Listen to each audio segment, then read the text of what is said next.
Hello, my friends, Evolutionary Energy Arts family. So, guys, before we go into the news and everything that's happening, I just wanted to share a couple little things with you guys. Now, this is a photo of the moon, but the question is, what the heck is that behind the moon? And why does it appear to be a giant cube? Very strange. You know, if you had just some sort of distortion of light, wouldn't it spread out without those perfectly straight lines that we're looking at?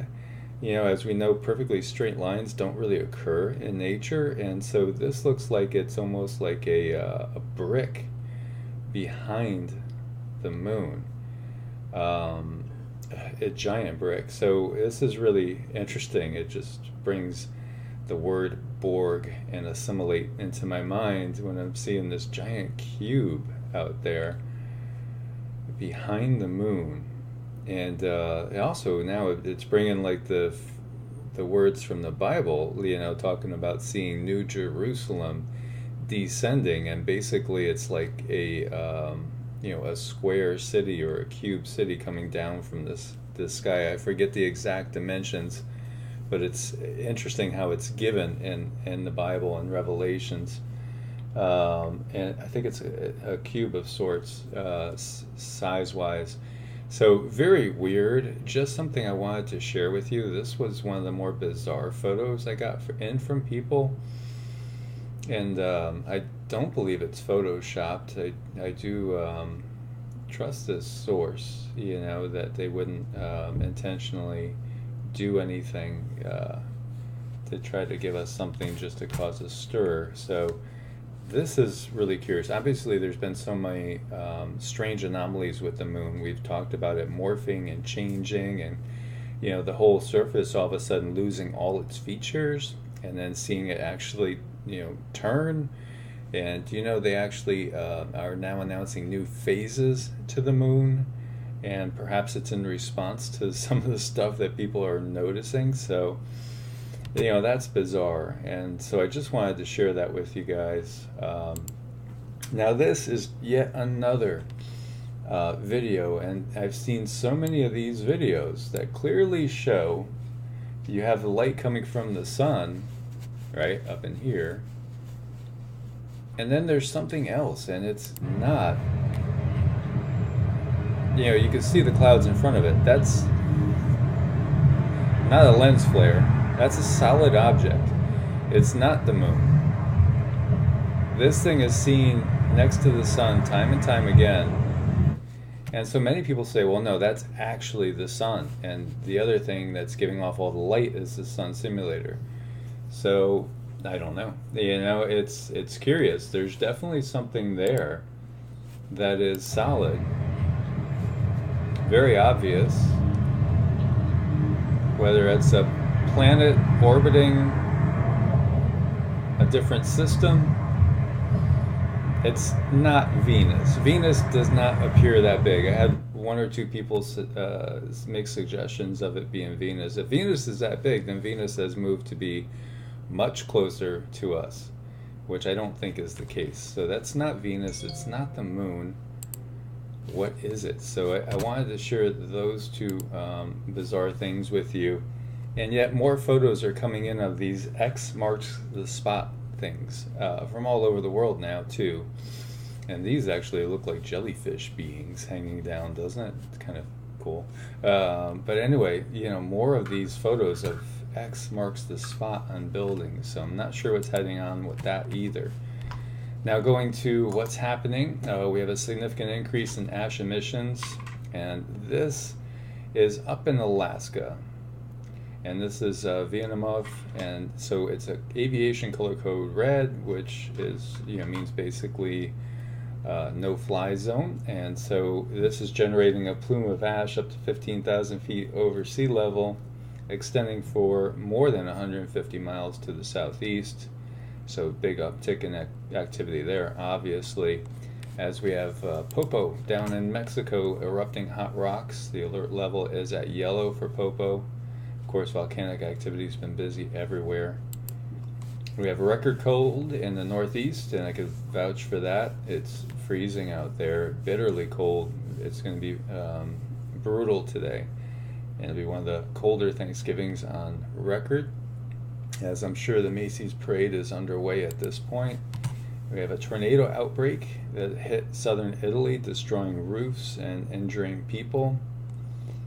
And there's at least 3 tornadoes formed in southern Italy on the 20th, bringing the total annual count to 45. One of the tornadoes swept through a residential area in the province of Crotone, destroying roofs of homes and businesses and injuring people. And then we also have destructive water spout in Turkey. And we had seen a couple twin water spouts over that way earlier, and it sank at least one boat and destroyed a mooring area as well. As you can see these, so the destructive, incredible weather is just continuing. And so we have snow blanketing parts of the UK after temperatures plummet for the second night in a row. Many parts of the UK woke up under a blanket of snow for the second day in a row as temperatures again plummeted overnight, and Eastern European blast continues. So we see those pretty photos. That's in Wales, Northern England, Scotland. Temperatures plummeting. It looks like there's something that went right through the windshield in that car. Not good. Hopefully everybody's okay. Luckily it looks like it's in between the passenger seat and the driver's seat. So looking down at our family members in Australia, not done yet. A second pulse of dust expected to hit Sydney tonight. They had a big dust storm that basically blanketed the area. Air quality has reached hazardous levels in Sydney and other parts of the state, prompting authorities to warn people to take care outdoors and avoid strenuous exercise. And then we also over here have residents waiting for the worst news as the bushfire emergency unfolds in Hunter, and this is again down in Australia. So California is not the only one facing brush fires and all that comes with it, including the horrible quality of air. And this one is a fast-moving blaze burning since around 1:30 p.m.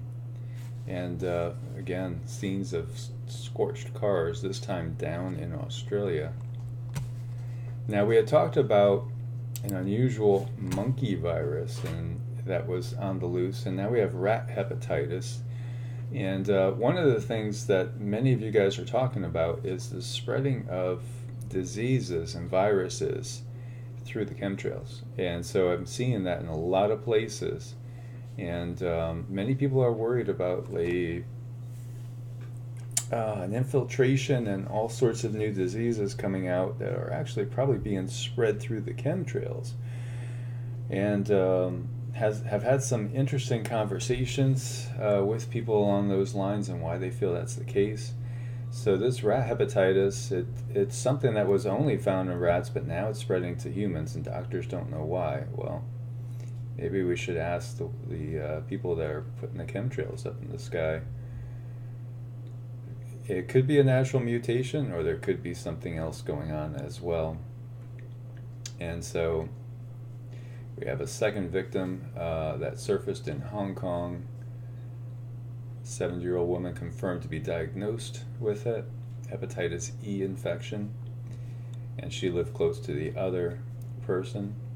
So they're saying no worries yet about a pandemic, although I was listening to this one psychic lady that came highly recommended by a friend, and she was talking about she was seeing planes grounded from particular countries because of like a global pandemic that was coming. And then a few people that have done a ton of research, have been sending me tons of their research that feel very convinced that the same sort of thing is coming.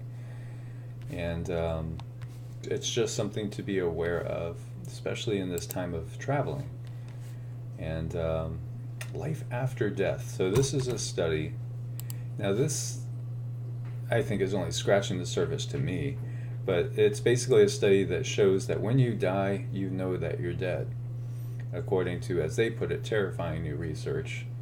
And this is out of the Express UK, and it is actually a real study, because this is again one of those papers that sometimes looked at as a little bit of a tabloid. But anyway, when the heart stops, the blood supply to the brain is quickly cut off, And in operating theaters, this moment would be recorded as the official time of death. But studies show that that person's mind and consciousness continue to work at least for a short time, meaning the deceased can recognize their own death and even hear themselves announced death, that they are dead, pronounced dead. Now they're saying it from a brain still kind of operating point of view. However, there are so many cases of people that have been dead for 30 minutes even, and then come back. And, they see everything. They're completely, and they see it from a third person point of view. They're looking down on the body. They're not in the body anymore. They're looking down at the body. They're looking down at everybody going around doing their thing at that time. And a friend of mine was even tagged, literally tagged, toe tagged, and had been dead for over half an hour before coming back.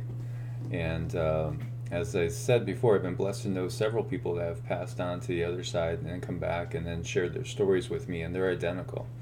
They all experience the same thing. And it's the fact that there's really nothing but bliss on the other side and unconditional love. And they feel perfectly content, happy, and comfortable and don't really want to come back. But in each case, they're told they have to, because they got work that has not been done yet that they have to come back and finish. And so again, it's just more evidence, like pointing to the fact that we are consciousness. We don't stop. It doesn't just go black and there's nothing. We still exist. And if you look at a lot of the traditions, like in Hinduism and the mystery traditions, the body, as the Bhagavad Gita says, is nothing other than it's like wearing clothes. It's just, worn out garments are discarded by the user, just as worn out bodies are by the user, according to the Bhagavad Gita. And really, consciousness is eternal, and we are consciousness, we are energy. We're not created or destroyed. We've kind of always been, always will be. We just do go through transitions and transformations. And we are going through a massive transformation now. So that's something else to just recognize. But no fear for death. And as we are enjoying this, Thanksgiving Day here in the U.S., and it's always good to give Thanksgiving for everything, and have that feeling of gratitude within us, because it will connect us outwards. Focusing on the gratitude, focusing on the thankfulness, and then always focusing on the compassion and love for others will keep us in a positive state of mind that will lift us up into the higher vibrational frequencies, which will make our life more pleasant for one, and also have a positive effect on everybody around us. So as we see all the death and destruction again, and there's so much going on all around the world, obviously, we will note it and observe it and prepare. But as Buddhism teaches, with kind of a detached viewpoint. So you view it as if you're the third person watching the situation, and that will help to keep you calm and serene throughout even the most trying of times, and also keep our minds calm, so perhaps we make better decisions and actions. So my friends, may you enjoy a blessed day. As always, may you be safe and protected, and may you live your lives up to the highest potential for them. God bless, my friends, and namaste.